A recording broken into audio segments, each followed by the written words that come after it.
shaving cream on his balls. Like, why, motherfucker? Why would you do that to a friend of yours? He trusted you enough to sleep around you. You gonna put a carrot in his ass? Is that nice? I tell you right now, if I put a carrot in a black dude's ass, a nigga will kill you when he wakes up for some shit like that. That is an automatic death sentence on the street. It's a rap for you. I'm gonna kill that motherfucker. I thought y'all was friends, baby. What happened? I fell asleep at his house, right? We was drinking, and I fell asleep at his house, and while I was sleeping, right? I'm just gonna kill that motherfucker, all right? That's all you need to know. And fuck carrots. But everybody's getting along. I see that shit. I see it all around. Blacks and whites don't fight so much. You know who don't have no beef with anybody is Asian people. I see how y'all be doing. Y'all just lay in the cut. Only people Asian people beef with is other Asian people. Like if you call a Korean guy Chinese, I've done this. They will flip out. Hey! What make you think I'm Chinese? I am Korean. I look Chinese. Yes, motherfucker, you do look Chinese. That's why I said it. It's an accident. Nigga, to the untrained eye, you all look Chinese to me. It's a mistake. I'm not trying to offend you. Some people say all black people look alike. We don't get bent out of shape. We normally just call those people police. Okay? Just learn to live with it. That's all I can tell you. Everybody's afraid of police now. I'm scared to death of these police. I am, nigga. I got a police scanner. First money I got, this is the first shit I went out, bought me a police scanner. I just listen to these motherfuckers before I go out, just to make sure everything's cool. You hear shit on it. Calling all cars. Be on the lookout for a black male between 4'7" and 6'8". Staying in the crib tonight, fuck that. Gotta work on that alibi for a minute. Every black person needs an alibi. I do them impromptu joints. If I'm by myself and need an alibi, I'll just open up the windows in the apartment, turn all the lights on, start beating off right in the window. Look at me. Hey, everybody, look, it's me, Dave Chappelle. I'm crazy, I'm jerking off. Note the time, motherfuckers. It's 2:35. Look at me, I'm jerking off in the window, 2:35. Comedian Dave Chappelle, it's June 10th. Note the time.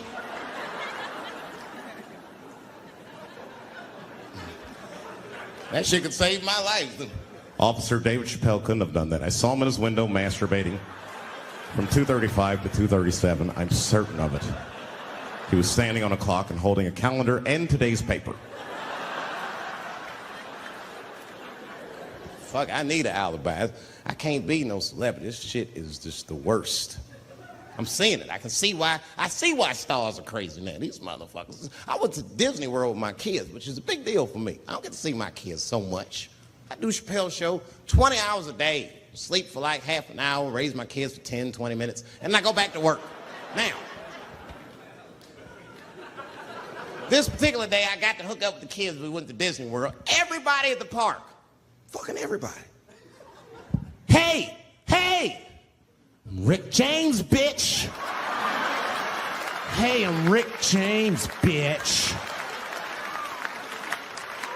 It's like, hey, man, hey. You mind not calling me a bitch in front of my kids? Time out, motherfucker. We take a day off. Even Mickey Mouse did it. I said, this is the most unprofessional shit I have ever seen in my life. Rick James, bitch. Oh, I was fed up. I caught that motherfucker with an uppercut. Bop! Knocked his head clean off. Everybody was screaming. Oh my God, oh my God. Mickey Mouse is Mexican.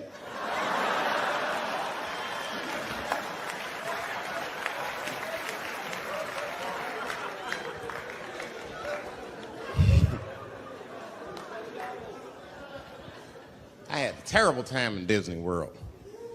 Disney World is like a whole nother country anyway. They got their own currency. That shit is ridiculous. As soon as I check in the hotels, welcome to Disney World, Mr. Chappelle. Can we interest you in some Disney dollars? Nah, man, I'm cool. You can't buy weed and pussy with Disney dollars. Nigga, I'm on vacation. I like them greenbacks. I like them greenbacks. You know what I'm saying? It's the kind of money people spend. People is very particular about that. I saw that. That was one of the main stories from the war. Was the first big thing we did was they said, now that Iraq has been liberated, we have managed to take Saddam Hussein's face off of the money. And I'm not gonna lie, when that press conference came off, I was like choked up. I was actually proud to be an American because that is a very subtle psychological nuance of oppression to have a dictator on your money. And it's thoughtful to be able to take that motherfucker off for the goodwill of another person, right? But then I thought, well, if you could do that for Iraq, what about our money, man?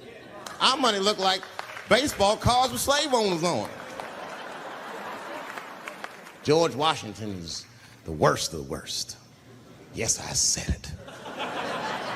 You mythologize this motherfucker like he was the greatest dude, man. If I went back in time with a white person and we saw George Washington walking in front of our time machine, my white friend would probably be like, oh my God, Dave, look, there's George Washington. It's the father of this great nation. I'm gonna go shake his hand. I'd be on the other side like, run, nigga, George Washington. And we'd both be right. You like him because he wrote the Declaration of Independence and all that shit. We hold these truths to be self-evident. All men are created equal. Go get me a sandwich, nigger, or I'll kill you. Liberty, justice for all. Am I wrong? Am I wrong? Wait a minute, did he not own slaves? Didn't he own slaves? That's all I'm saying.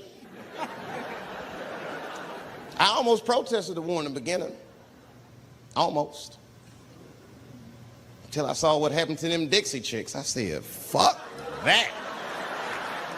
If they'll do that to 3 white women, they will tear my black ass to pieces. I don't want to hear that shit. Yeah, man, they would. But I'm like, for real, why you care so much what the Dixie chicks say? It's not like they political scientists or nothing. They just bitches that can sing good. You know what I mean? Stop worshiping celebrities so much. Just don't pay attention. I remember right around September 11th, Ja Rule was on MTV. That's what they said. They said, we got Ja Rule on the phone. Let's see what Ja's thoughts are on this tragedy. Who gives a fuck what Ja Rule thinks at a time like this, nigga? This is ridiculous. I don't want to dance. I'm scared to death.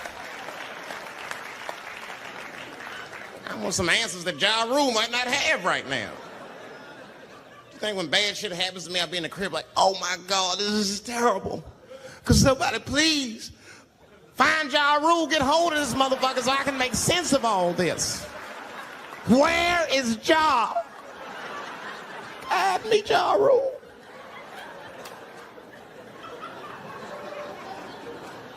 I don't even know why people listen to me. I'll say anything, nigga. I've done commercials for Coke and Pepsi. I don't give a fuck what comes out of my mouth. I just say what it takes. Whatever it takes, that's what I'm saying. If you want to know the truth, can't even taste the difference. Surprise! All I know was Pepsi paid me most recently, so tastes better.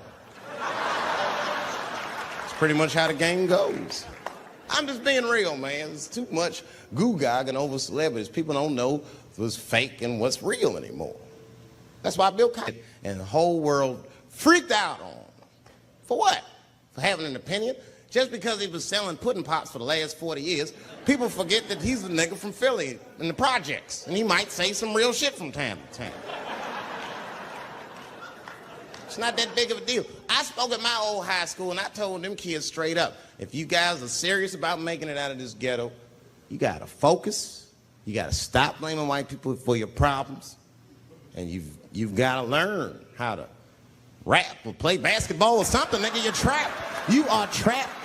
Either do that or sell crack. That's your only options. That's the only way I've ever seen it work. You better get to entertaining these white people, nigga. Get to dancing. Go on out there and be somebody.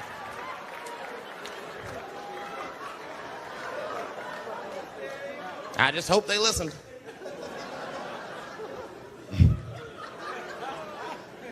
This shit is ridiculous. People worship television. They worship this shit. You know, like if you watch a movie, right? Say you're watching a movie and one character says to another character, say, hey, what's your number, man? What's the other character always say? 555, 5555. You know why we got to do that? because stupid ass people go to the movies and then go home and try to call the characters that they just saw. Hello, is Indiana Jones here? No, motherfucker, he's fake. It's not his number. And to be honest, this is the worst time in history to be a black celebrity. Fuck, they locking all our stars up. It's hot right now for black celebrities. I knew it was bad when Kobe got in trouble. I said, this is a wrap for us. He's one of the most wholesome dudes we had. They locked him up, everything. And Kobe kept it together. Thank God he held his game together, because if he was cracking under pressure and getting like 6 points a game, the whole LA would have been like, that nigger is guilty. Kobe was playing his ass off. He was playing like his freedom depended on that shit. You see this motherfucker in them games, this nigga's trying to beat that case on the court.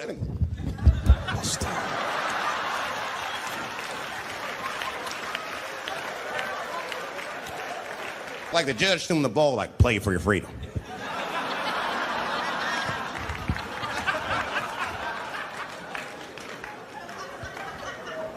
If I could talk to Kobe, I'd be like, just relax, you'll be fine, man. Because the public is still giving Kobe the benefit of the doubt. He's one of the few black celebrities that get that. Not because he's a celebrity, more because, you know, the girl showed up with 8 different semens to the investigation. You can't do that. That's 7 too many. That's a lot of semen, man. This bitch got Noah's Ark in her panties. Like, what, you trying to recreate humanity or something? She's a collector. She got every unsolved mystery. The answer might be in this girl's paint. That's the first place I look. OJ's other glove is in there. Bigfoot's footprint. 3 CSI reruns is in that motherfucker. We got the most diabolical draws ever. Fuck being a celebrity. This is not the time to be a black star. They locking all our stars up. Black celebrities, this is a witch hunt for us, man. God damn it. It's all OJ's fault. Ever since OJ got away, white people have just been locking up our stars one by one. It's true. And it's not even OJ's fault. It's our fault. We celebrated too openly when OJ got acquitted. We should have been quiet about that shit. As soon as they're not guilty, niggas just dance. Oh, in your face, nigga, in your face. It hurts, don't it? It hurts. Burns, doesn't it, nigga? Ooh, that justice system burns, doesn't it? Welcome to my world, motherfucker, all that shit. White people wanted OJ's ass bad. City of LA spent over $12 million just trying that motherfucker. And the look on white people's face when he was acquitted, priceless. Priceless.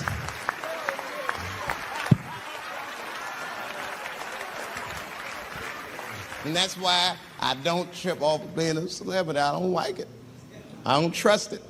Because 1 minute they all love you, the next thing you know, you're in front of that courthouse dancing on top of a car just trying to figure out what the fuck happened to you.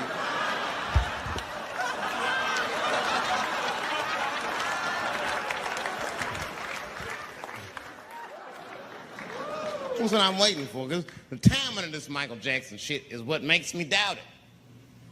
Every time this war is going out of control, or the economy gets bad, or something is wrong with the world at large, it's always these moments in history that Michael Jackson will coincidentally jerk off a kid. This is getting ridiculous. Like, are you planning this shit? Do you have meetings? Michael, thank you for coming. As you know, Michael, the war has not been going as well as we expected. There's been a lot of hiccups, and the public is asking us a lot of questions, of course. And, well, Michael, there's no nice way to say this, and all I know how to do is be direct, so let me just be direct.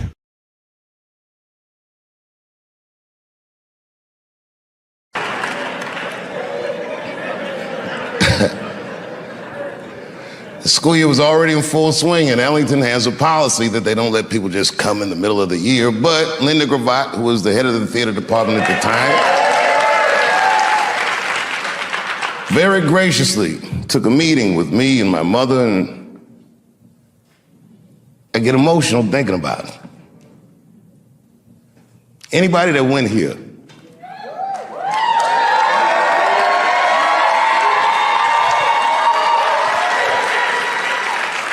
You remember what it was first like?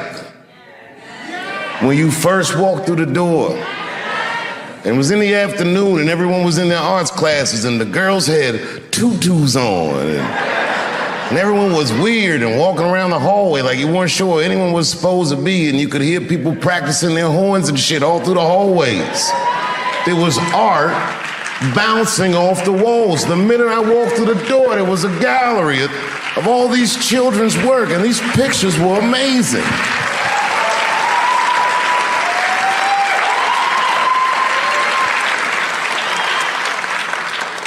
My first thought, when I walked through that door, I'm not good enough to be here, I'm sure.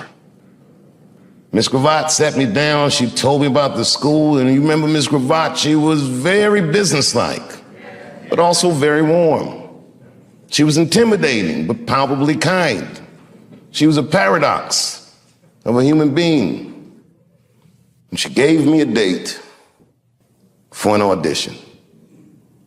My mother said, okay, Dave, it's on you. Now, those of you who know me know that I didn't prepare for that audition. That audition was like a possession. It was just something that I was proud to have.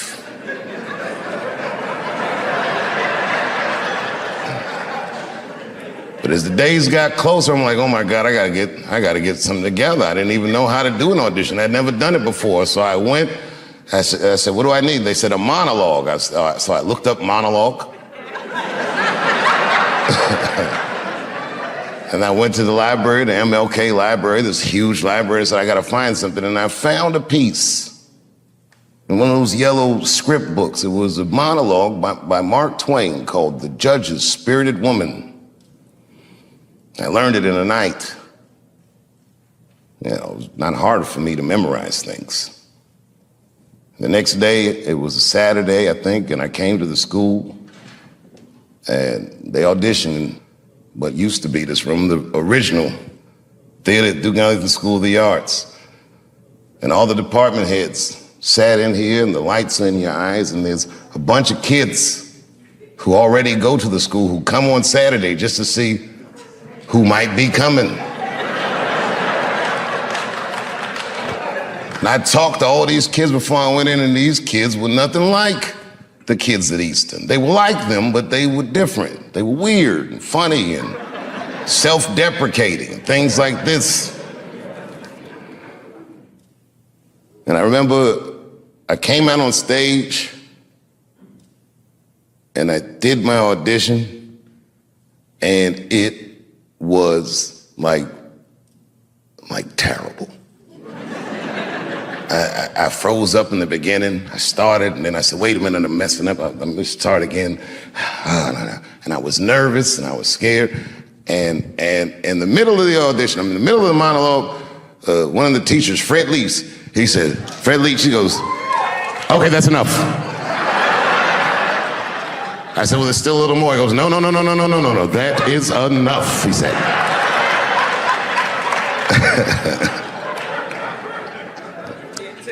And I can't tell you, like, I was crushed. Without saying his disapproval, I knew it stunk. And I was right. When I walked in here, I knew I wasn't good enough to go to this school. And I thought to myself, fuck this school, that's stupid anyway.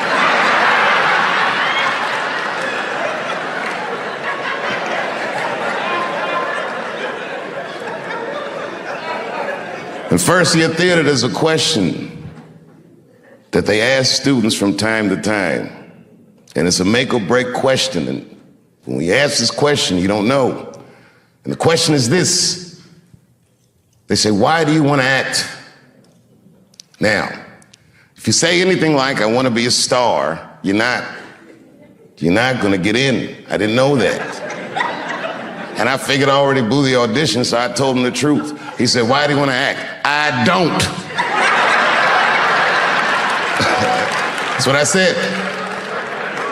And they said, well, then why are you here? I said, because I want to be a comedian, and some comedian told me that if I want to be a good comedian, I need to learn how to act.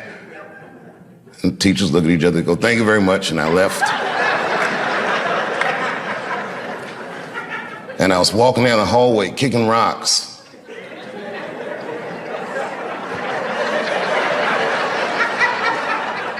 There was a kid that already went here. His name was Aiko Handy. And Aiko said, hey man, I listened to him talking about you. I said, you did? He said, you're in. I said, what? He said, you're in. Well, it didn't make any sense. Somehow we worked it out so that they gave me an early enrollment, and I left Eastern within weeks. At an improv class, a teacher named Geraldine Gilstrap told me that I should stop doing funny pieces, that I should try to stretch myself artistically, that maybe I had more in me than comedy. And at the time, I took offense to that. So because she said that, after school that very night, I went to the comedy club. For the first time, I signed the list, and I waited, and I got on, and I killed it. Killed it. Must have been 35 years ago, night after night. I killed it. I'd show up with a bag of tricks that I learned at school, and I would dominate adults on a regular basis. Couldn't wait to get out of DC. When I was 17, I moved to New York and lit that comedy scene up. I was obviously talented. You'll hear stories about people saying that I discovered Dave Chappelle. That's like saying you discovered sunshine. I was shining on everybody.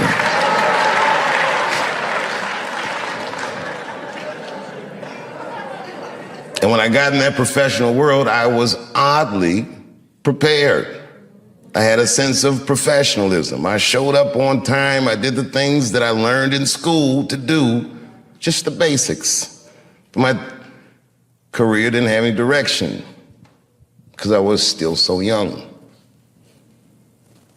And that didn't change for many years. It didn't change until my girlfriend at the time, now my wife, told me she was pregnant. And I was like, you know what? I should really start taking this seriously. When she told me that, before the baby was born, I had done my first HBO special, and then I went to work on a sketch comedy show idea I had, and Chappelle show came out. When my son was still maybe 18 months years old. And I bet on myself. I took less money. I remember that, so I could do what I wanted to do. I said, you don't have to pay me that much, but you can't ever tell me that I can't do what I want to do. I did the first season, I'll tell you, for $300,000. Which sounds like a lot of money, but.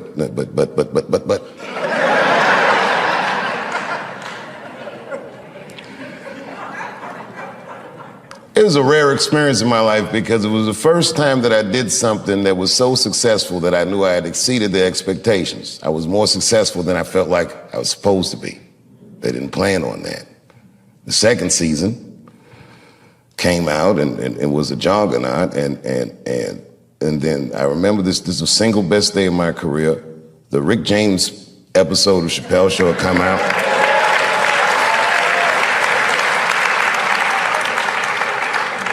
People were going crazy about the Rick James episode. At the same time, the DVD for season 1 of Chappelle Show dropped. It was the first time any television show had ever been sold off air, and it sold 1 million copies in the first day. It was unheard of. To this day, nothing has sold more than Chappelle Show. It's still on the top 10 in Netflix. All those great things happened, and my contract was up. Clearly, I was about to be rich.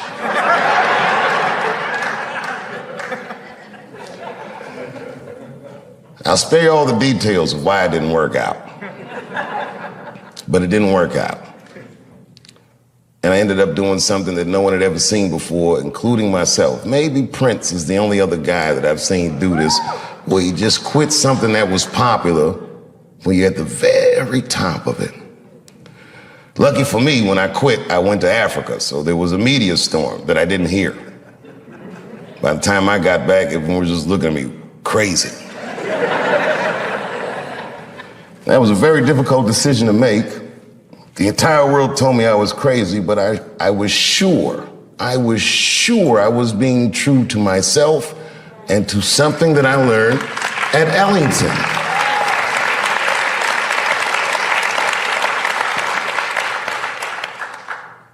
I'm one of those comedians that thought of himself as an artist. I was enamored by what the genre could do. It was like the pictures that I could paint with words and the way I could engage with audiences. I understood as it was happening. I was very lucky to be able to do this. And I protected that. And I knew that if I took the money, they would expect me to behave differently. And then, Lorne Michaels asked me to do Saturday Night Live. And it wasn't just like he asked me.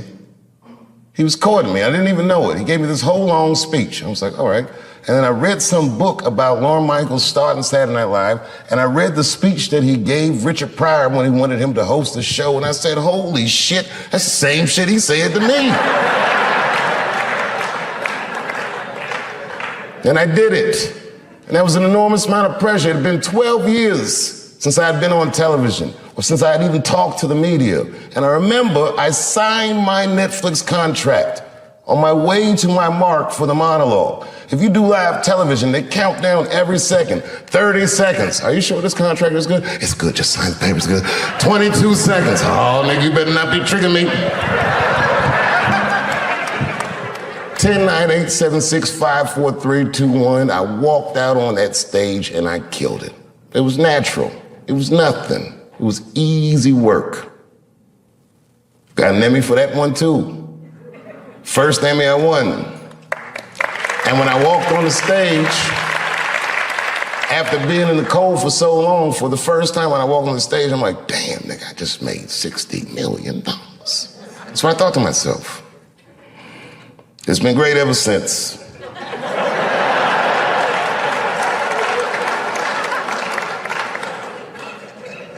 Really, I could do these specials like Steph Curry. I'd be shooting from inside, outside, all night. It's been great ever since. A lot of my friends are athletes, and I never could understand what it would feel like to only have a limited amount of time to be great. You got 20 years to be the best, or 30 years to be the best. But when you do art, you could be great whenever the will decides that you're great. I feel very lucky for that. And I never forgot this school. I've always come back and checked in. One of my favorite honors was doing the commencement at Ellington. I can't even remember what year it is. I just remember they cheered for me when I came out. I wasn't a big star, but I was their star. And I felt like I was home. You know, I'm happy really to see black people come. You know, a lot of black people don't fuck with me like they used to. But there's a lot of reasons. There's a few reasons you don't see black people at my shows. One is because obviously black people have slower internet connections. I mean, that would be my guess. I don't know what. Actually, my own actions drew a wedge between me and the community I hold so dear.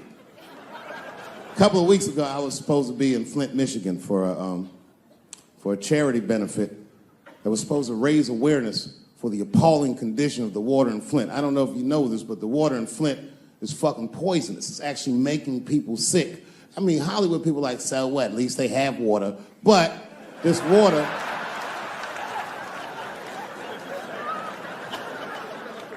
fucked up. So a lot of black celebrities flew into Flint, and they did a tremendous charity benefit, and I was on the schedule to appear.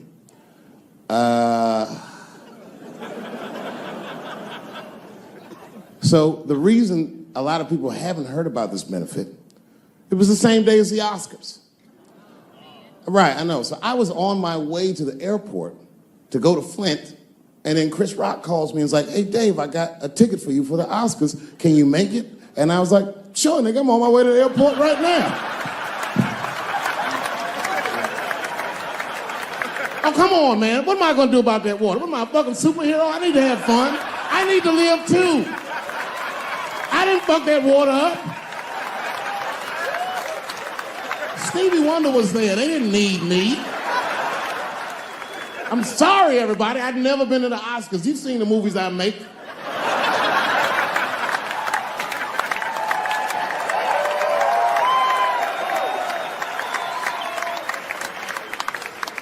I was excited as fuck. I knew I was gonna get in some trouble because when I was walking in the red carpet, the black press came after me. Excuse me, brother. When you hear somebody call you brother too much, something terrible's about to happen. Excuse me, brother. And then I looked back and the motherfucker had a tuxedo with the kente cloth tie. I said, uh-oh. He said, I just want to ask you a couple questions. I said, what publication are you with? He said, me, I'm with the Daily Bongo. I said, Daily Bongo? What the fuck? Who the fuck reads this? He said, listen, brother, I just want to ask you a quick question. You understand that this year, this is a boycott for the Oscars, so I'm just wondering what made you, of all people, cross the motherfucking picket line and be here tonight. I said, boycott?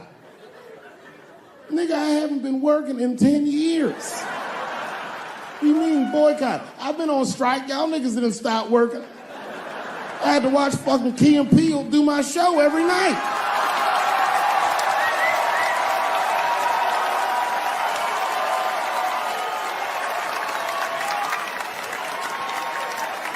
Fuck the Daily Bongo is what I said.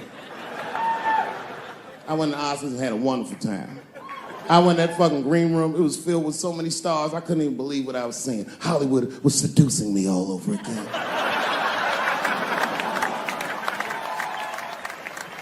I'm one of the lucky ones. It doesn't work out that well for everybody.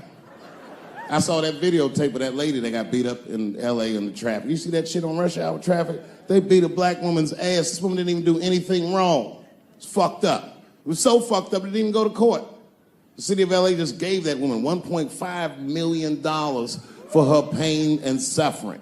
That is not bad, considering that's the same amount of money that Marcos Maidana made to fight Floyd Mayweather the second time. And this woman obviously hasn't trained a day in her life. You can see it on the tape. She didn't come to fight. Her guards were low. She was taking a lot of shots.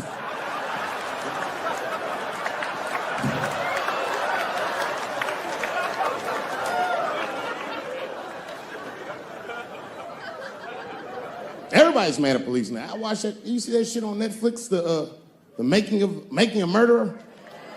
The Stephen Avery story? Yeah, well, if you haven't seen it, check it out. Stephen Avery is in more trouble than any white person in the history of the United States has ever been in. In a justice system designed for him to thrive,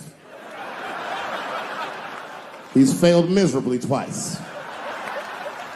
I can't even wrap my mind around it. If Making a Murderer was about a black dude, that shit would be called Duh. Of course everything can go wrong. Seems like he did it all right. The motherfucker even had $200,000 for his legal defense. That should get you off in Wisconsin. That's like OJ money. All he needed to get off that he didn't have was a single black juror. That's all it would have took. Because only a black dude in the United States can look at 11 other dudes and be like, I think the police did this shit.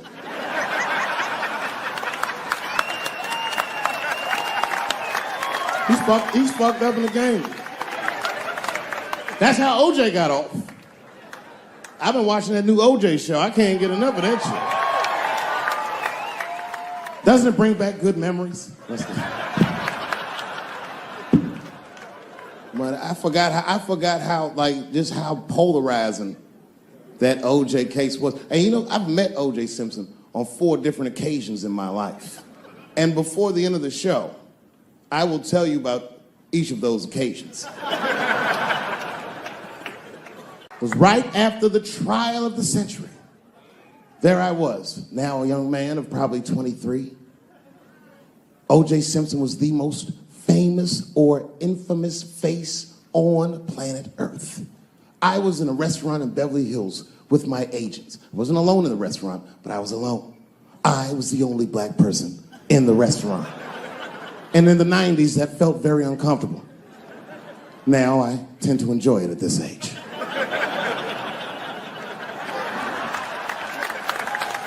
I was having dinner with my agents, celebrating a deal that they told me was lucrative, but I later learned fucking sucked. And suddenly, a group of women walked by. Every race was in that group. Black, white, Asian, Latina, white, and white again. They were all gorgeous. I watched them walk by. Then, I saw a familiar face. Al Collins, the man from the infamous Bronco chase, walked by and embraced one of the women, and they walked towards the door. Couldn't believe what I saw. And then, close behind him, was O.J. Simpson, newly released from jail. The restaurant fell still. I was shocked. I didn't mean to say it out loud, but it just came out. O.J. He stopped, turned around to see who said it, saw my black face, and correctly assumed it was me.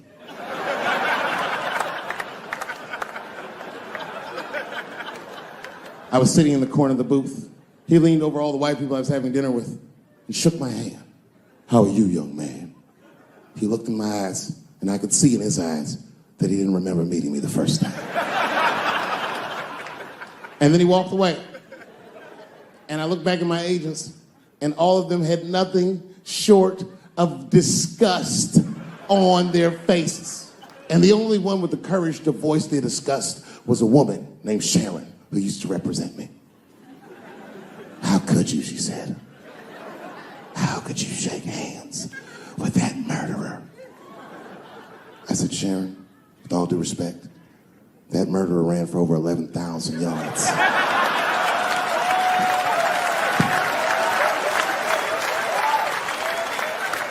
And he was acquitted, so, fuck it. Glove didn't fit. Glove didn't fit. Get over yourself. Some people can't do that. Some people just can't get over themselves. Gay people have a hard time doing that recently. Here we go. Here comes the deep water. No, recently I've noticed that. I noticed it with that Manny Pacquiao controversy.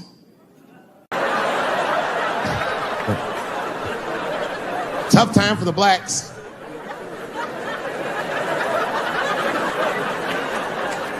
These are not good times for the blacks. I don't know if you know what I'm talking about, right? Police are killing us again. It's a very unfortunate set of circumstances because we were doing very well. America has a racial hot seat. I think we can all agree that that's the truth. And we can also agree that that hot seat is traditionally occupied by African Americans in general, African American men in particular. Although I can see that in recent years, that seat has been occupied by Mexicans, and I dare say Arabs. And we, the black Americans, would like to thank you both for your sacrifice and your struggle. We needed a break. We needed a goddamn break. We all go through something, but at least I can leave my backpack someplace. If you Arab and forget the backpack, you got about 20 minutes before they send that robot to blow your shit up. You can kiss all that engineering homework goodbye, Fuhad. Now ISIS is #1 on the terrorist charts. And ISIS is fucking scary. Because if ISIS catches you, they're going to cut your head off. That's what they do. I've seen them do it on YouTube. It was fucking awful. He looked right in the camera and say, Obama, I am back. I saw that shit. I said, oh my God. Don't like.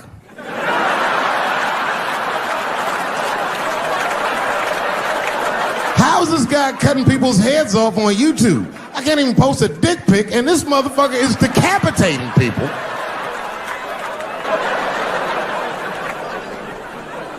Everyone has it hard, but I think harder than black people and harder than Arabs and harder than Mexicans, you know who has it the worst? Fat black people.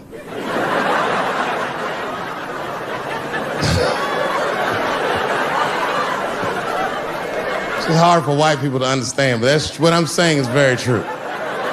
Fat black people have a really rough road because all manner of things kill white people. But you know what kills more black people than anything, more than police and terrorism? Salt, nigga. Regular ass table salt. Here, white people are getting Ebola cures and shit, and meanwhile, I'm dying from fucking the flavoring. Look, honestly, I'll stop talking about it. Let me say this, though. Let me just say this. Can we all just say that we've seen it coming? Were you surprised? It's like when that guy threw that banana at me. Do you think I was surprised? Hell no. I've been in show business 30 years. I was expecting this banana. I knew one of these nights, it's like somebody gonna throw a banana at me one of these nights, niggas. Because that's how it starts, with the name calling. Like that Paula Deen. Remember Paula Deen got fired from the Food Network? If you know anything about show business, it is really hard to get fired from the fucking Food Network. And they dropped that bitch like a hot potato. All because she called somebody an N-word 30 years before she had a show. I don't know who she said it to, but whoever it was just looking at her like, I'm gonna get you for this bitch. That shit came back 30 years later like a Bill Cosby rape and sunk a battleship.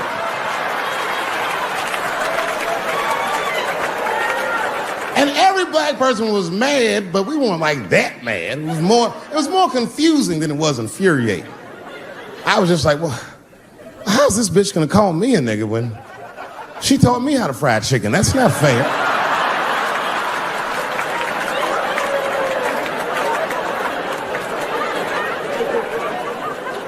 I think Donald Sterling shit was more serious. Remember Donald Sterling? He used to own the Clippers, and that he got caught on a secretly recorded tape saying some very unsavory things about African Americans. And there's a lesson in that for all of us. The lesson is, if you are old and white and racist in this great country, whatever you do, don't tell your black girlfriend about that shit, because that's who made the tape. She recorded all that shit, and the tape was terrible. He was like, stop bringing these black guys to my games. First, we're all confused, like, well, how the fuck are you gonna have a game without us? But it turned out that the black guy he was speaking of was none other than Magic Johnson, the billionaire. Unbelievable. Never even mentioned the fact that he had AIDS, which is the first thing I would have said to my girlfriend. This guy must be really racist if AIDS is the footnote. Well, you gotta be careful, baby. He got the old Ebola.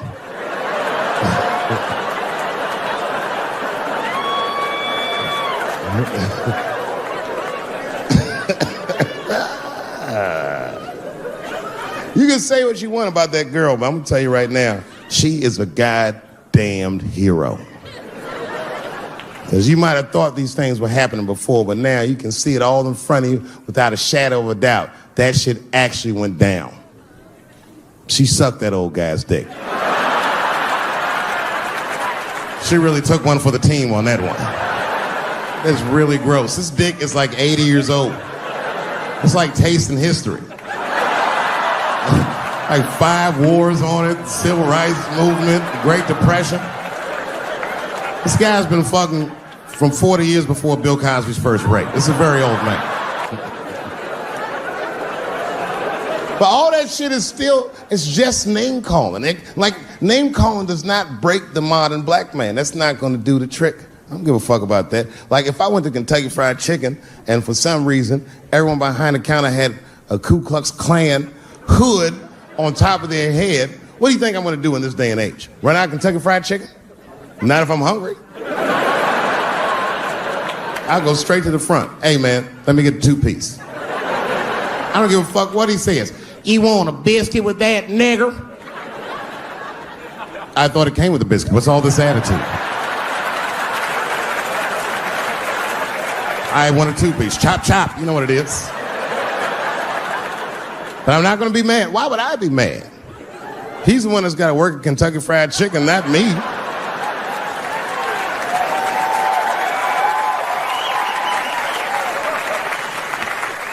Or how about this? What if I lived in Austin and I had a white girlfriend? It's possible in Austin. As a matter of fact, some people say it's necessary, but that's not the point.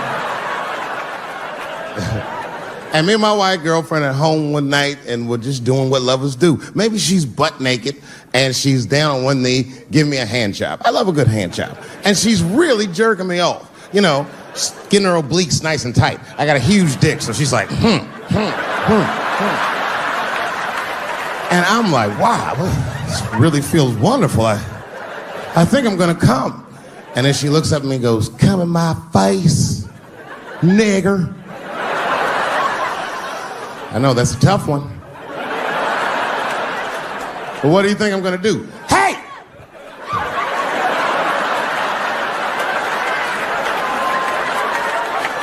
That's no time for integrity, ladies and gentlemen. I'm busting that nut in her face. I'll sort through the ethics later. But I'm what they call a man of his word. If I say I'm coming, I'm coming. I don't give a fuck what happens. God forbid somebody could shoot me. If I say I'm coming, it's still like, oh.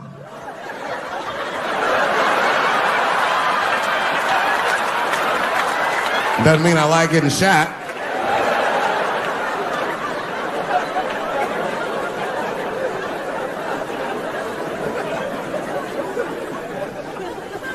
Boy. Yeah, tough time for the blacks. I'm not gonna say nothing about it. The other big sports story was fucking Ray Rice's tape. Anyone see that Ray Rice tape? I can't stop watching it. It's fucking awful. It's the most violent thing I've seen happen to a woman that was shot in color. Really fucking bad. Like, if I could have froze time at that moment and gave Ray Rice some advice, I don't think there's any way possible I'd be like, you should punch her in the face. It's a fucking terrible idea. At the same time, I also believe she shouldn't have rushed him. What the fuck was he like? Yo, you can't beat him. It's don't rush a motherfucker that's trained to stiff arm people in the clutch. He's gonna get the upper hand.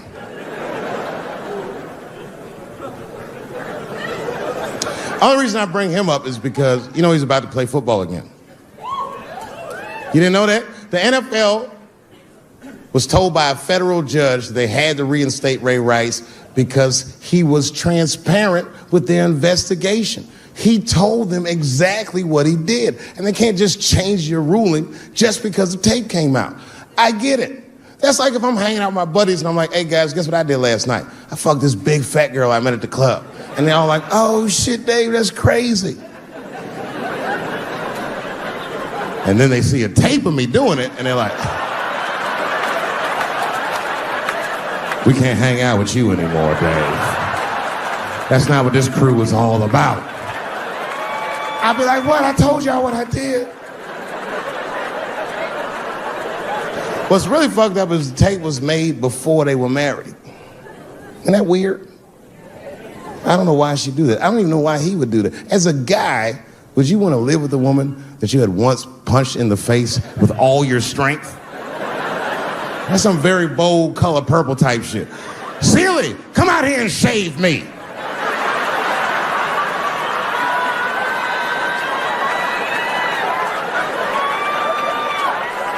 You out of your fucking mind?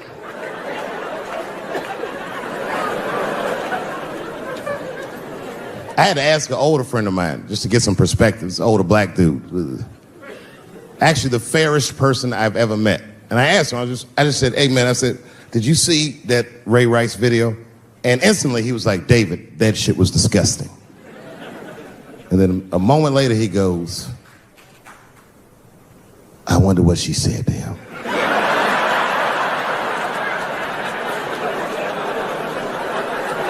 I don't think that matters. I think the idea is you're not supposed to punch her in the face.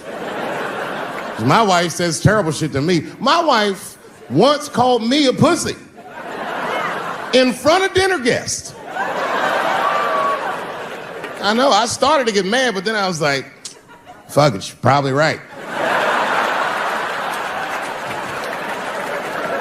I am a pussy, I admit it.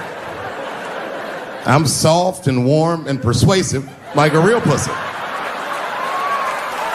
Right. And then I said, and if you don't take care of me properly, I might stink like your pussy.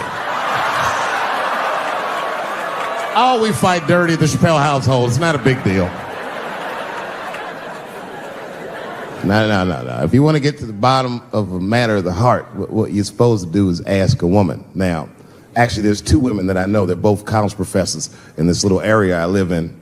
And I meet them twice a week at Starbucks for coffee. Talk about important shit. And I asked the girls who was in the coffee clutch, I said, yo, why y'all think that this woman stayed with Ray Rice after he punched her in the face with all his strength? And one of my girlfriends said, David, you need to wake the fuck up. She's staying for the money. Well, now, wait a minute, because my other girlfriend was like, I disagree. I think that she actually loves him. And I said, wait a minute, ladies, you know what? I think that you're both right. And what I was doing when I said that was preserving the possibility of a threesome with these bitches. I've been chipping away at this pussy one cup of coffee at a time for like 4 years. I was gonna throw all that hard work away with some Ray Rice shit. I don't care that much.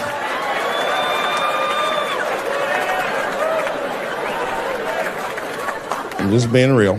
I had some kind of gay political argument. The last one was about a petition in federal court to take the words husband and wife out of the law. I said, well, why would you want those words out the law? He said, because it discriminates against same-sex couples. I was like, niggas, please save me the semantics. Just trust me, take your chips and get the fuck out of the casino. You're about to crap out. Just go outside, talk that over amongst yourselves, and whichever one of you is gayer, that's the wife.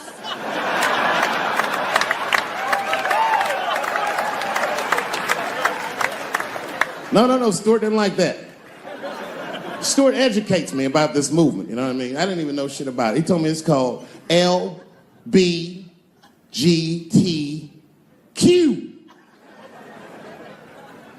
I was like, what the fuck is the Q? Does that even make sense, Q? Turns out Q is like the vowels. That shit is sometimes Y. It's for gay dudes that don't really know they're gay. You know what I mean? Like prison fags who are like, well, I'm not gay, nigga. I'm just sucking these dicks to pass the time. I'm not G, I'm Q. Ugh.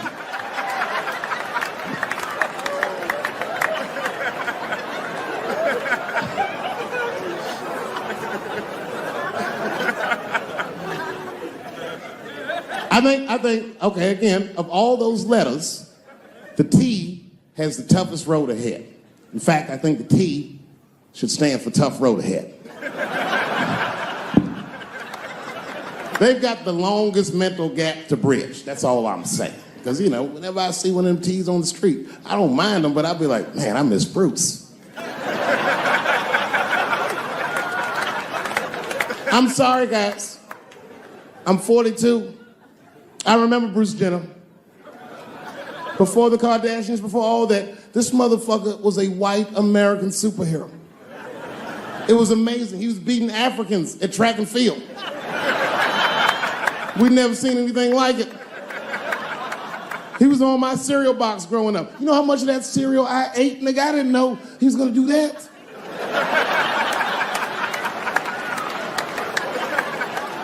I knew before you guys knew. I heard things on the street in Hollywood. You know, you just be out, see people. Hey, what's up, Kanye? Why the long face? Nigga, you'll see. I got 2 mother-in-laws now. And when I heard he was gonna do it, I was scared. I didn't think the public was ready. I didn't think the media was ready. And you know what? I was wrong. Not only did the public embrace him, but the media was nice. I'd never seen anything like it. Welcome to the world, Caitlin. So long, Bruce. Hello, Caitlin. I was shocked. Is this happening? Wait a minute, is this a time in American history when an American can make a decision for themselves? And even though other Americans don't understand it, they'll support it and let this person live a happy life? Is this what's happening? If it is, then good for America. That's Dave Chappelle, the American. Although Dave Chappelle, the black American, he was a little jealous. I was like, how the fuck are transgender people beating black people in the discrimination Olympics? If the police shot half as many transgenders as they did niggas last year, it'd be a fucking war in LA. I know black dudes in Brooklyn, hard street motherfuckers that wear high heels just to feel safe.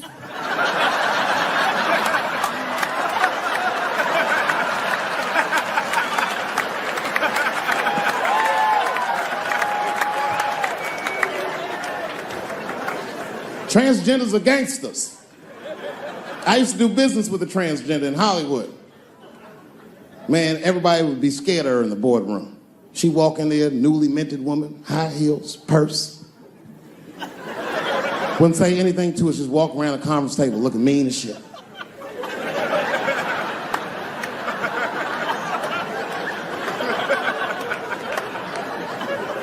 And then she walked to the head of the conference table, stare at us all. Reach in her purse and pull her old dick out and throw it on the table. Let's talk business, gentlemen. Ah!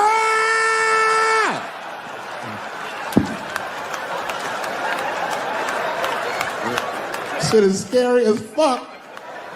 If your best friend pitched that to you, you'd be horrified. Yo, nigga, let's go to the hospital and cut our dicks off and make pussies out of them shits. What? Can't we just get matching jackets or tattoos or something? Sure, that's what you want to do? There's only one way to find out, nigga. Wu-Tang, bow, bow.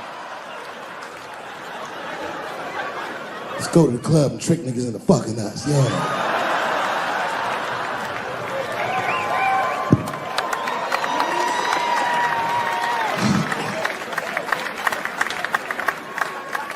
The third time I met O.J. Simpson.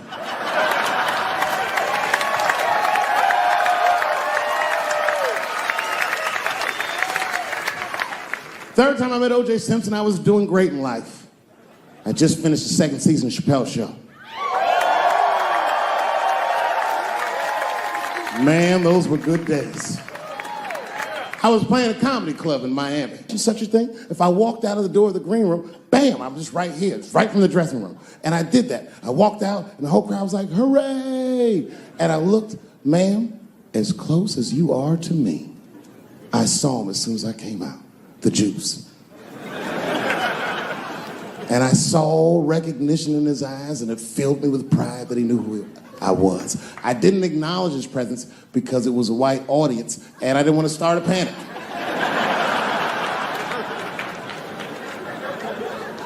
But I did my show. Show went great. I said, good night, everyone. They all said, yay! And I didn't say nothing to OJ, but I just gave him the signal, let him know I knew he was there. And I walked into the green room, and OJ was already in there. I was like, how the fuck is this possible? I was scared. And then my friends came in, and we all started talking. We sat down on the couch. And I'm just telling you what I saw with my own eyes. You can believe me or not believe me.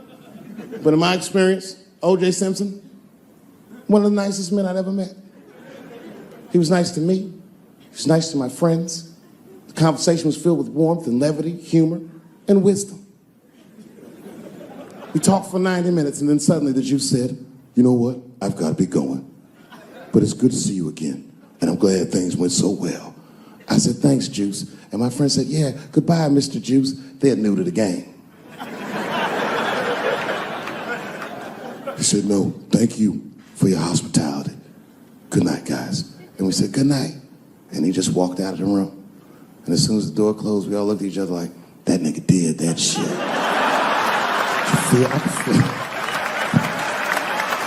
I could feel like murder in the room. Well, you young heads missed that shit. You all too young. You don't remember that. How old are you, young man? You. 24. You don't know shit. You don't know shit. You gotta Google shit that I lived through. See, this is why I lock motherfuckers' phones up. Seriously. Because the young kids, you guys, look, you need to take a break from that. We all need to break just from that technology, just for a minute.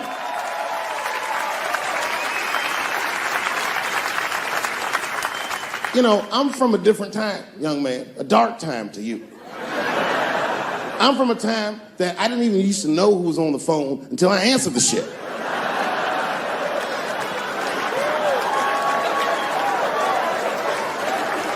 Like when tragedy used to strike. I remember I was 12 years old and the teacher wheeled a television set into the classroom. You remember these days? And she turned it on to one of 3 channels. And she said, class, the space shuttle is taking off and we're all gonna watch it take off. Man, that shit was going great for like 3 to 5 minutes. That's right, you remember, it fucking exploded. Right on television, everybody on board, dead, immediately presumed dead. It was so bad, the teacher looked at all the kids and was like, you can go home. It's a goddamn national tragedy. This was Cold War America. The Russians were laughing at us. My point is, for a guy your age wouldn't even know the pain because in your generation, it's like the space shuttle blows up every fucking day. How can you care about anything when you know every goddamn thing? I'm getting over one cop shooting, and then another one happens, and then another one happens, and another one happens. I'm crying about Paris, and then Brussels happens. I can't keep track of all this shit, so you just give the fuck up. That's the hallmark of your generation. And that's fucked up because your generation lives in the most difficult time in human history. This is the age of spin. The age where nobody knows what the fuck they're even looking at. Did you know that Planned Parenthood was for abortions? It's for people that don't plan things out at all.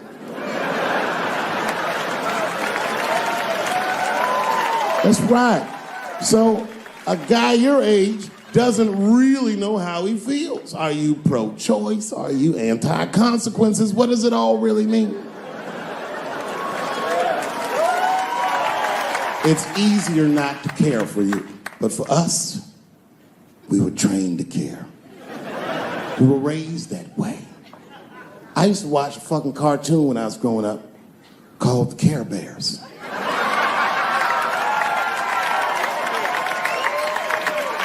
It was about a fucking group of teddy bear people.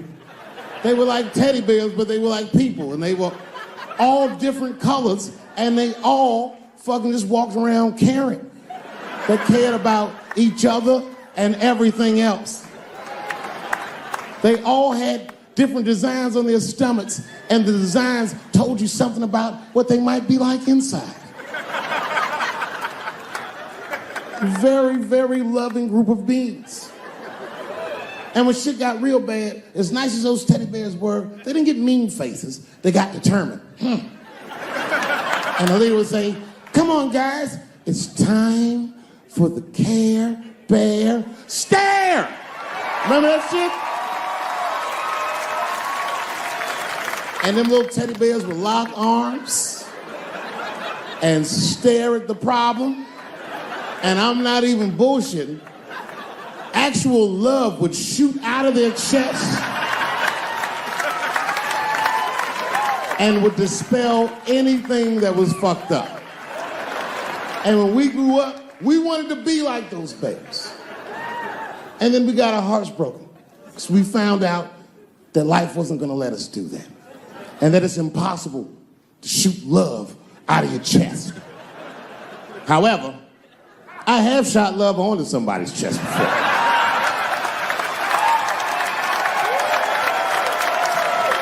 I do it all the time. It's the next best thing.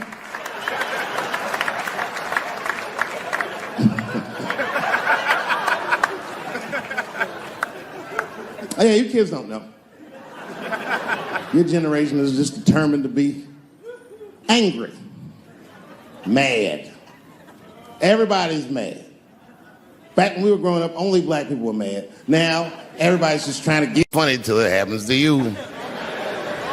3 months, a mere 3 months after that terrible attack that Chris Rock endured, I was on stage at the Hollywood Bowl. And a lunatic jumped out of the crowd and attacked me. Now, I gotta tell you, if it happens to you, you don't even know what the fuck is happening. It was like slow motion. I just looked over. I don't know this nigga. And I just looked and said, oh my God, I'm being attacked. And this motherfucker was ragged. He jumped at me. He was like, ah! I'm old, but I'm fast. I caught this motherfucker's head with my hand and pulled his hoodie over his eyes. I can still feel his head in my hand. It was spongy. He had been growing dreadlocks. Not the beautiful dreads that Rastafarians grow. These were accidental LA homeless dreads. This shit had leaves and sticks and bottle caps and shit in it. Some kind of grease. I was like, ugh, like this. And then I fell down. And he knocked me all the way on the ground. And I was like, man, this is a bad situation. I'm like, I don't know if I'm gonna die or what's gonna happen. But in that moment of vulnerability, you know what occurred to me that had never occurred to me before in my life? In that moment, it occurred to me that bodyguards should not wear dress shoes to work. Travis! This nigga Travis came out slipping and sliding on some kind of beautiful loafer and fell flat on his back. Bop. I said, oh my God. Now both of us are down. I gotta handle this shit myself. So I popped right back, boom. And then the kid that knocked me down, he popped up, boom. And we looked at each other and realized at the same time, I was bigger than him. And that motherfucker took off running. And I started to chase him and I said, fuck him. I picked the microphone up. So I'm gonna finish this show now. That's right.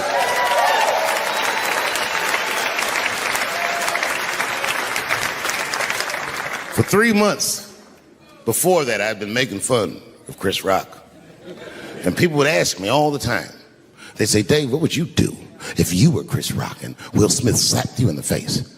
And to this day, the answer is the same. Well, I don't know what I would have done. I've never been in a situation that extreme. But I do know now what Will Smith would not have done. And that is enjoy the rest of his evening. Man, listen. We gave that kid a good while. We was whooping his ass. Not we, I mean, I was on stage trying to think of a joke to tell, but they was beating this nigga up right behind me. Everybody could see it. Everybody could see it. And I'm sitting up there trying to think of what to say. And I'm tongue-tied. Me, of all people, can't think of anything to say. Look at my karma. Just that moment. Of all the people in the world, Chris Rock walks from backstage, walks up to me in front of 20,000 people, grabs the mic out of my hands and looks at the crowd and goes, was that Will Smith? Man, motherfuckers fell out of their chairs laughing. I was standing there looking stupid. I was fucking furious because I'm thinking in my mind, nigga, this is my attack. You got attacked 3 months ago. Now you have jokes. So I snatched the mic back from Chris and tried to get one off, but my shit did not go good at all. I didn't know what to say. I was just like, it was a trans man. And the crowd was like, boo. It's LA, we like trans people, boo. I know, I felt so bad. I felt so bad. But I know why I did it. You'd have to be there to understand, but man, when that guy tackled me, it was like it's like a movie or something. You gotta picture this. Picture a famous person you like. Every famous person you could imagine was at that show. It was like the biggest night that Hollywood had ever seen. And when that guy tackled me, he cleared the bleachers. I had to watch the tape afterwards to know this happened, but as soon as he tackled me, Jamie Foxx was the first motherfucker that jumped out of the crowd. He was wearing a white cowboy hat like he knew this shit was gonna happen to him. Never seen this nigga in a cowboy hat before. And Jamie started chasing that motherfucker around like any given Sunday. And that kid was fast as shit, was juking and shaking, and it broke Jamie's ankles, and he just kept running. And then Jon Stewart from The Daily Show ran from backstage and jumped at this motherfucker like Super Jew. He was like, ah! And the kid seen John coming, so he jumped back, and John went flying that way. And this kid was fast. And then he turned around. He sees the emergency exit. He starts running for the emergency exit. Just before he got to the door, motherfucking Puff Daddy from Bad Boy Records jumped in front of the door. That nigga was like,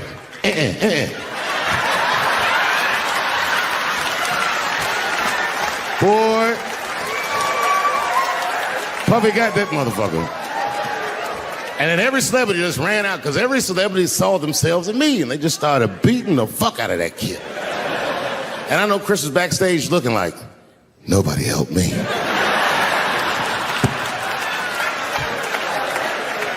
Everybody hates Chris.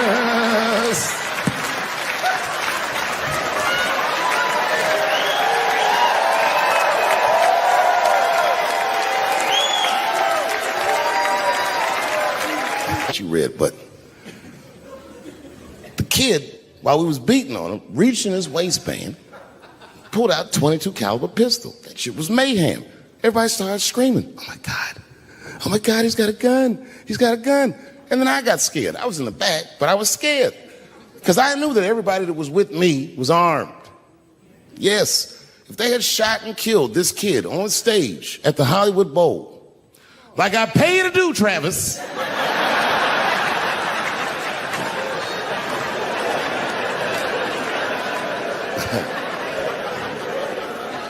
but Travis G'd up. Travis wrestled the gun out of the kid's hand, and then he took it like this and tried to change.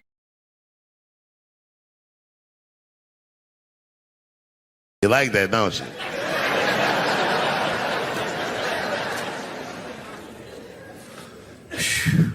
Okay. Before I did Killing Them Softly, when I was 22, HBO gave me the biggest opportunity of my life at that time. They gave me a half-hour special, but this shit was not like a special, you know what I mean? It was like, it was generic. It didn't even have a title. It was just Dave Chappelle. And I shot it in San Francisco at a place called Broadway Studios, which is on the second floor of a building. And beneath Broadway Studios is a nightclub. And the special was only supposed to be 30 minutes. And I got ready, I practiced, I did all the shit I was supposed to do.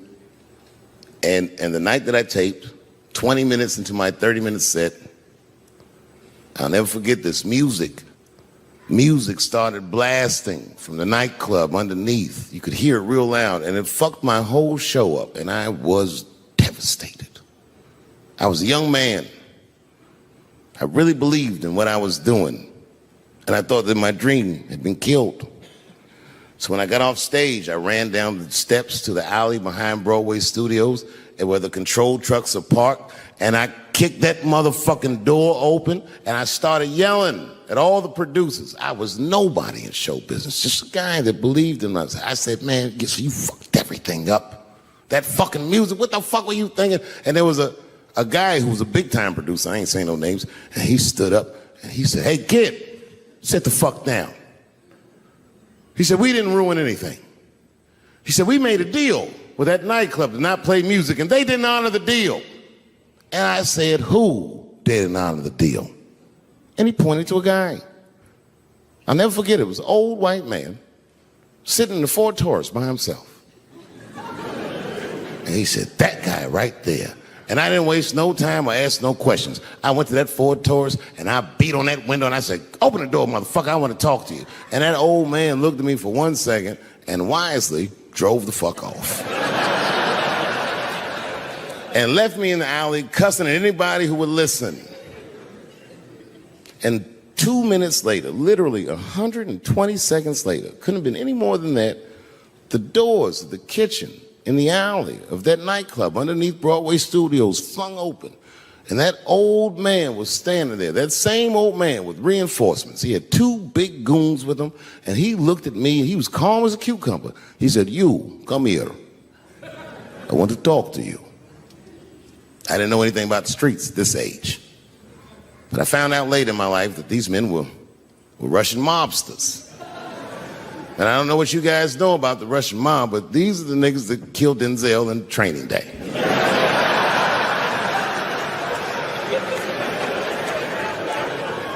And all the producers knew what I was up against. They said, Dave, do not go in there. And I said, fuck y'all. And I walked right into that kitchen, and they closed the doors behind me, and it got dark as fuck in there. And I knew, I'm not dumb, I knew I was in a bad situation. But you have to understand, I believed in what I was doing, and I didn't give a fuck.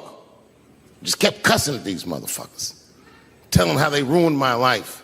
And that old man couldn't believe that I was talking all this shit. And as soon as I took a breath, he stopped me gently. He said, hey, kid, listen. Your friends lied to you. He said, we made a deal, but your friends never paid me. And when he said that, I realized I was locked in the kitchen.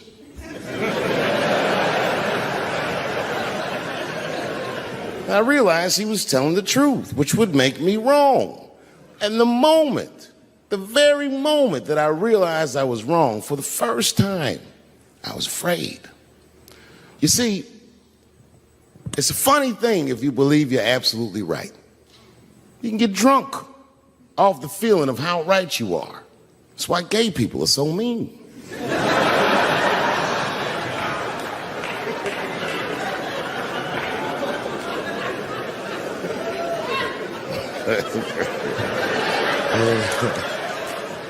But I didn't buckle.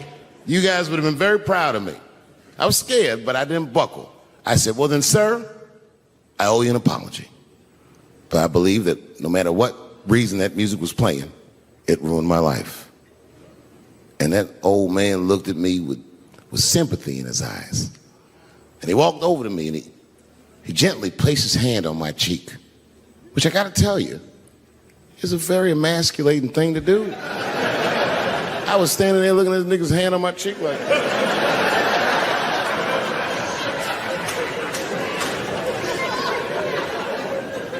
And he said, on my cheek, real soft.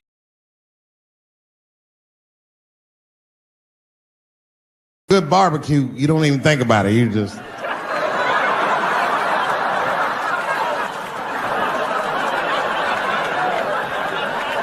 The word pussy is only offensive if you're older. People my age and younger, I don't think we dance to that shit. That song come on the radio, say, I beat the pussy up. That's on the radio. I beat the pussy up. That's a pretty harsh song. It's like nothing like a love song. There's no tracks of his tears, no midnight trains to Georgia. This man simply beats the pussy up. Unbelievable. You don't even know if he's having sex with these women. They might just pull their pants down. He'd be like, bah! G-Unit.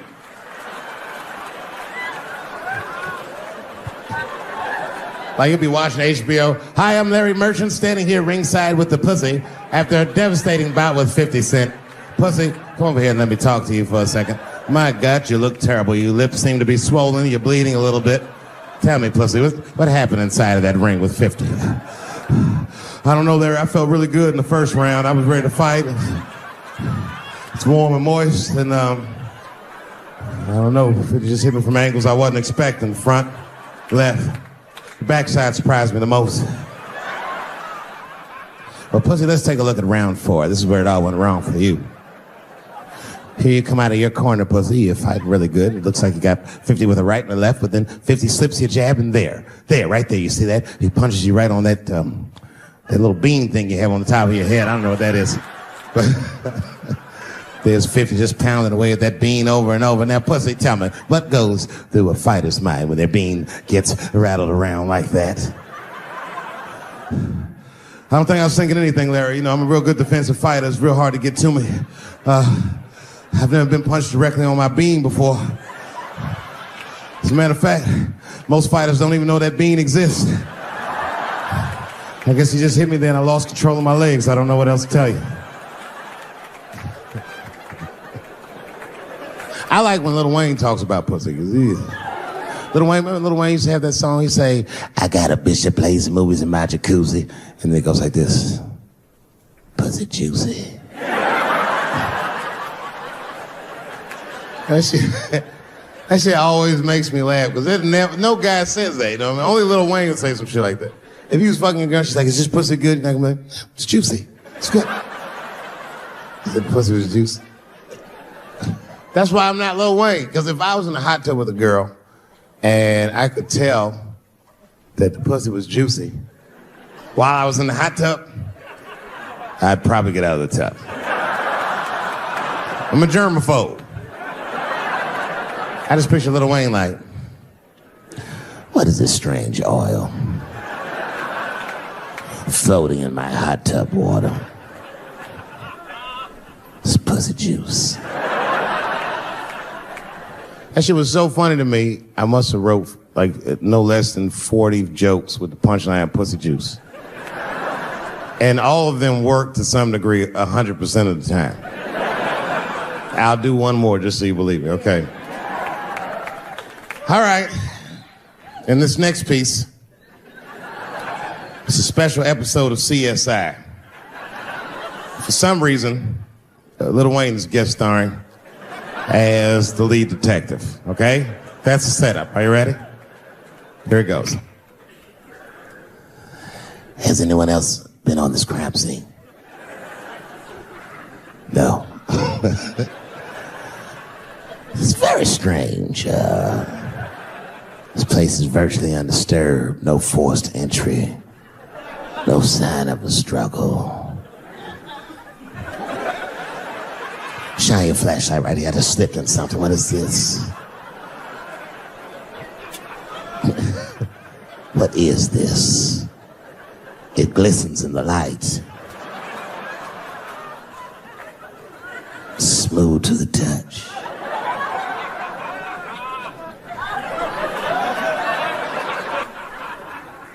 This is pussy juice.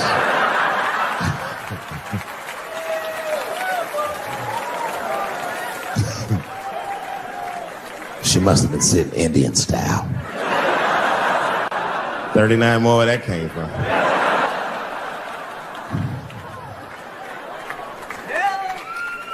Everybody's mad about something. I have no problem with gay people, but I fucking hate bloggers. I'm not saying it because this person was gay. They was just acting like a bitch online. They was like mischaracterizing my jokes, trying to make a point off of me, when it's really, it's like, yo, I'm your ally, motherfucker. I'm not trying to stop gay people. I got better shit to do. This motherfucker was saying things to try to get gay people to beat me up. Seriously, he was like, Dave Chappelle's jokes. I don't know how he actually talks. I'm just making his voice up. Dave Chappelle's jokes were an affront to the manhood of all gay men.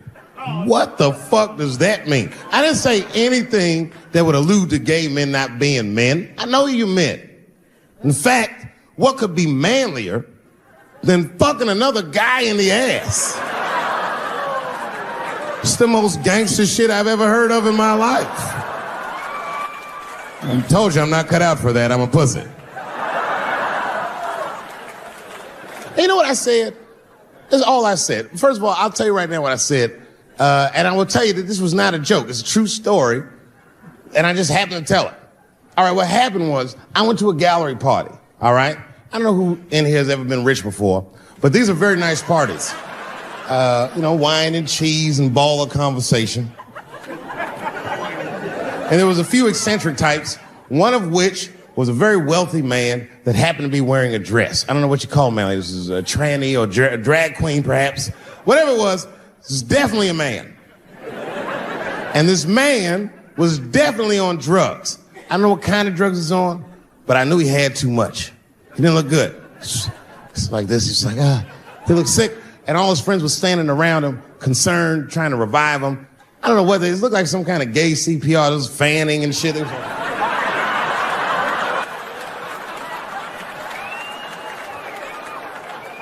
I saw all this from a distance. Now, I should have minded my own business, but I got curious. I was like, And I went over there. All I said, excuse me, gentlemen, is he okay? And then they looked at me like I was evil. She is fine. I said, word? Oh. I'm sorry, I didn't know this is what we were doing. Here's my thing. I would support anybody's right to be whoever they feel like they are inside. I'm your ally in that. However, my question is, to what degree do I have to participate in your self-image? Is it fair that I have to change my whole pronoun game up for this motherfucker? That doesn't make sense. Seriously. If I put on an Argyle sweater and I'm like, hey everybody, I feel like a white guy in this sweater and I want some goddamn respect and a bank loan. That's not gonna work. Give a fuck how I feel, why should I give a fuck how you feel? Nigger is a pronoun. But there was no time for a philosophical debate. This was an emergency situation. I said, fine. Sorry, guys. I was just worried because she looks terrible. And she just fell off the bench. Appears that her dick is popping out of her dress. You mind if I call an ambulance, champ? I'd rather not be at a party where a tranny ODs. There's too many questions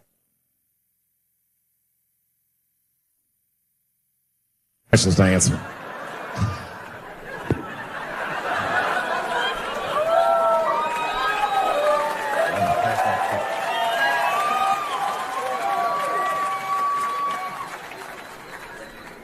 Okay, I've been through this before. I had a friend from high school. Now, in high school, this guy was a thug, right? He was a fucking dope boy. He did it all. He's a wild dude. People used to be very scared of him. And then after high school, word on the street was he'd come out the closet. I personally didn't believe it. I bring him up because last year, he calls me out of the blue like, yo, what's up, man? I got your number from so-and-so, and I heard you're going to be in New York doing a show. Could I get some tickets? I was like, fuck yeah, get some tickets, man. How you been? He said, well, we'll catch up at the show, man, but yo, I appreciate it. I'll see you soon. I said, all right, man, take care. And I was about to hang up, and I couldn't resist. I was just like, hey, nigga, I heard you was gay. What's going on with that?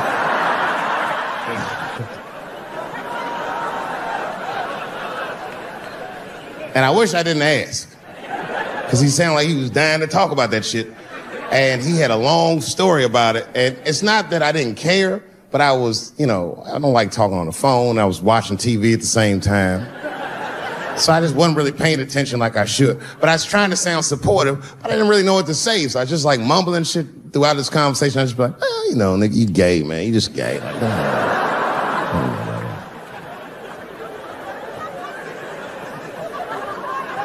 This went on for a while, and then finally I had to say something like definitive to get him off the phone. And I was like, hey, man, you know what? Don't let people get you down, all right? And the next time someone tries to make you feel bad about yourself, just remember, everybody fucks funny to somebody.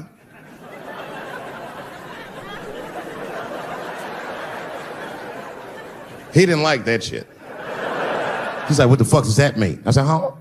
He said, you saying I fuck funny, motherfucker? I said, no, that's not what I'm saying. I'm saying everybody's different. He said, you ain't say different, nigga. You said funny. What's so fucking funny about the way I fuck? And I said, hey, man, I fuck feet. He said, what? Oh, this is not a joke, ladies and gentlemen. I get women to squeeze their feet together like this, and I fuck them right in that little space in their feet. But you can't build a community behind that shit. There's no flag for us. That shit made him laugh. And the next day, after the show, I saw him backstage. He was like, yo, what's up, man? I'm like, oh, shit, what's going on? And he had his buddy with him. He goes, Dave, I want you to meet Manuel. Manuel's my fiance. We're in New York getting married because it's legal here. I said, well, congratulations, fellas. And Manuel was like, gracias. And he went to go get some drinks. And then my buddy looked at me, he was like, so Dave, what do you think? And I started mumbling again. Oh, you gay, nigga, you just gay. He said, yeah, I'm a little nervous about getting married, man. It's a big step. I said, yeah, it is. It's a big step. He said, well, you've been married for a while. You got any advice for us? No, I'm married to a woman. Sorry about that. And they corrected me. He said, no, you married the person that you love. So it's essentially the same. I said, man, The problem with that statement is that it makes the assumption that I love her. But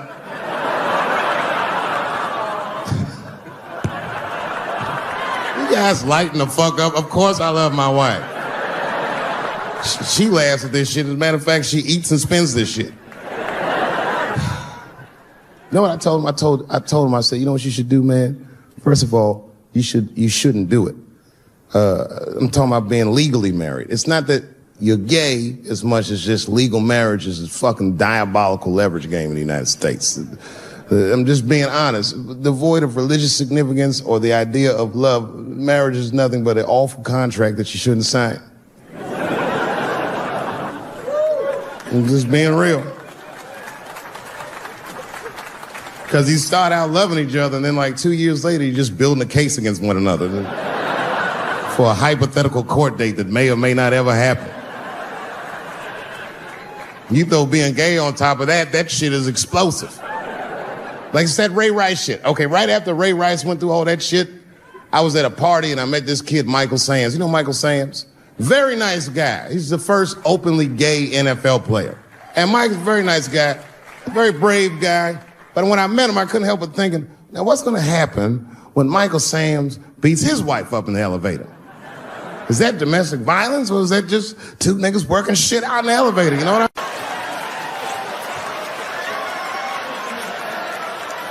Here we go. Now, if you guys came here to this show tonight thinking that I'm going to make fun of those people again, you've come to the wrong show. I'm not fucking with those people anymore. It wasn't worth the trouble. I ain't saying shit about trans people. Maybe 3 or 4 times a night, but that is it. Tired of talking about them. And you want to know why I'm tired of talking about them? Because these people acted like I needed them to be funny. Well, that's ridiculous. I don't need you. I got a whole new angle. You guys will never see this shit coming. I ain't doing trans jokes no more. You know what I'm gonna do tonight? Tonight, I'm doing all handicap jokes. Well, they're not as organized as the gays. And I love punching down. There's probably a handicap in the back right now because that's where they usually make them sit.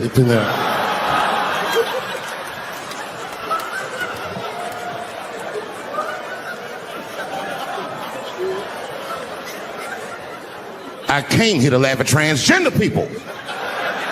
I didn't know this nigga was gonna make jokes about us. Come on, y'all, let's get the fuck up out of here.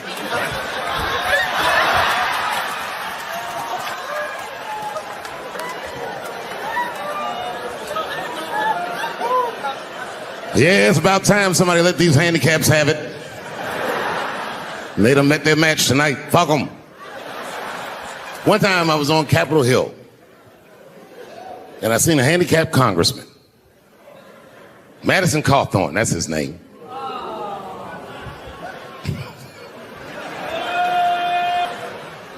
He's a Republican from North Carolina. And he was shocked because I saw him and I go, hello, Congressman. He didn't even know I knew who he was. He turned around.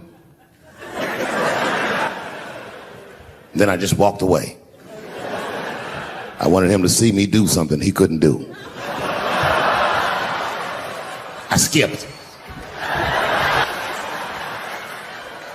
That nigga was mad.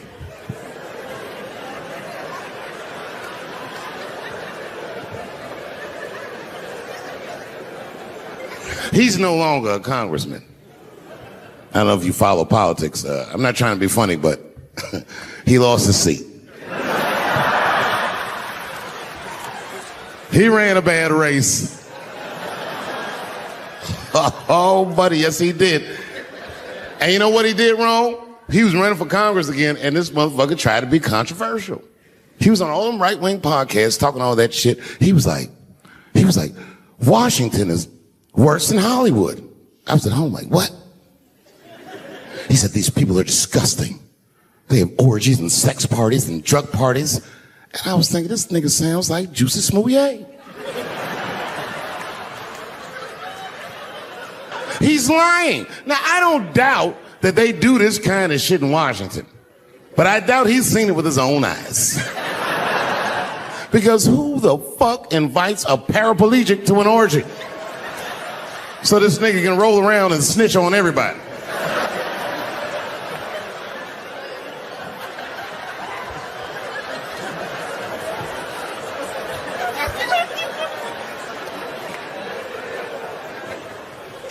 I said, there's only one reason you're gonna invite him to an orgy. And you know what that is. Have at it, guys. I can't feel anything. Let's get this bill passed for America. One at a time, folks.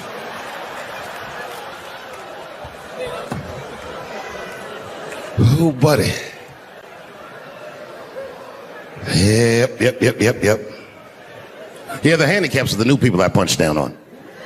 To be honest with you, I've been trying to repair my relationship with the transgender community because I don't want them to think that I don't like them. And you know how I've been repairing it? I wrote a play. I did, because I know that gays love plays. It's a very sad play, but it's moving. It's about a black transgender woman whose pronoun is sadly nigger.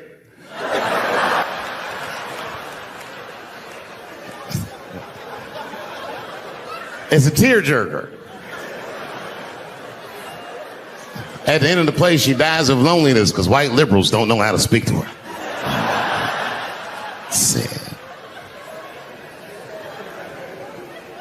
Speaking of nigger, I've also been working on a book, and this is true. I'm rewriting the American classic, Huckleberry Finn, from Nigger Jim's perspective. It's called The Adventures of Nigger Jim. That's how the book starts. Huckleberry Finn walks up to him and goes, "So you're Nigger Jim?" And he's like, "Yo, I just said Jim." "What's your name, little buddy?" "Huckleberry Finn's my name." "What? Huckleberry? That's your real name?" "God-given." You know what? Just call me Nigger Jim. It's fine. I don't care if you are black or white or whatever. If you ever meet a white person named Huckleberry, he has less money than you. That is the white, trashiest name I've ever heard in my fucking life. If you have a name like Huckleberry, you're doomed to fail. If I was in court and my lawyer came up and was like, "I am your attorney, Huckleberry Finn," I'd be like, "Uh-oh, I'm going to jail." God forbid I ever go to jail. But if I do, I hope it's in California. Because as soon as the judge sentenced me, I'll be like, "Your Honor, before you sentenced me, I just want the court to know I identify as a woman. Send me to women's jail." And as soon as I get in there, you know what I'm going to be doing? "Give me a fruit cocktail, bitch, before I knock your motherfucking teeth out. I'm a girl just like you, bitch. Come over here and suck this girl dick I got. Don't make me explain myself. I'm a girl."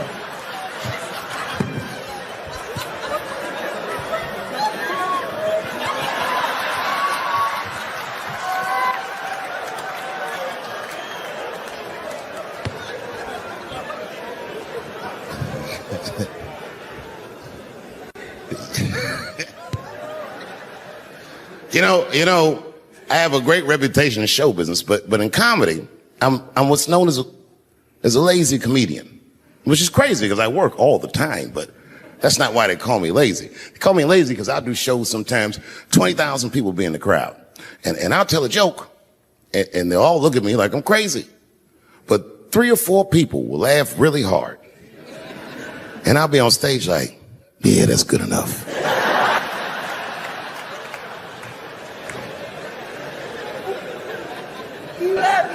Well, this next joke is one of those jokes that it's not, you know what I mean? I like to tell it, but it never does good. But I'm gonna do it. You know why it doesn't do good? I'm not good at impressions, but this is an impression. You ready? Okay. This is not gonna work. All right, this is my impression. It's my impression of the dead people on the Titanic. He didn't let me finish. This is my impression of the dead people on the Titanic as the submersible was approaching their ship.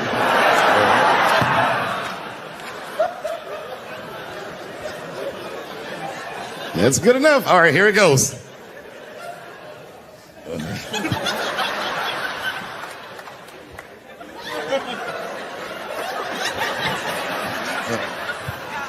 I'm gonna do it. Okay, here it goes.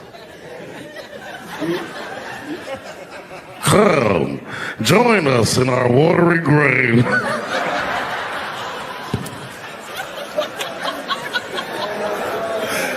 Oh, buddy, that's funny to me. Listen, that is a funny way to die. 20 years from now, on my 70th birthday, I'm going to take a submersible to see the submersible. Hopefully by then it should.